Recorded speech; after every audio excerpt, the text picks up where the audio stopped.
Сәлем баршаңызға. Бүгін мен қарақұмды печенье жасайтын боламын. Гречневое печенье. Қараңыздар, сондай әдемі, дәмді, әрі песочный болып піседі, әрі тез піседі. Кімде-кім дұрыс тамақтануға көшкен болса, қанттың орнына қантты алмастырушы затты қосып, осы қоспаларды қосып жасаса, өте дұрыс болады.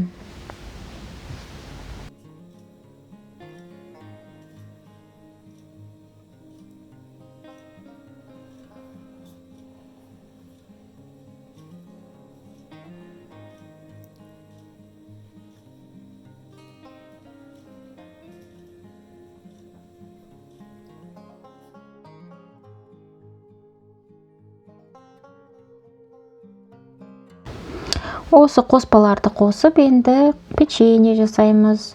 100-150 грамм қантқа 200 грамм майды қосып езіп, үстіне 200 грамм ақ ұнды, 200 грамм қара құмды, 3 жұмыртқаны,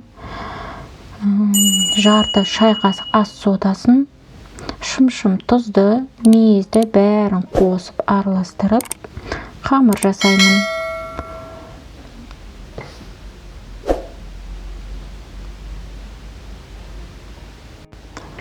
Противенді дайындап, үстіне пергамент қағазын төсеп, дөңгелек печенье жасап, духовкаға 180-200 градуста 15-20 минутта пісіріп аламын. Печеньеге кондитерлік қоспаларды қосып пісірсеңіз болады. Ванилин, корица, имбирь сияқты. Міне піскен түрі. Суығаннан кейін үстіне қант пудрасын сеуіп, әсемдесеңіз болады. Ұнаса лайк басып, комментарий жаза кетіңіздер.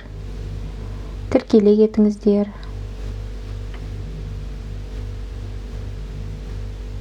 Астарыңыз дәмді болсын. Келесі кездескенше сау саламатта болыңыздар.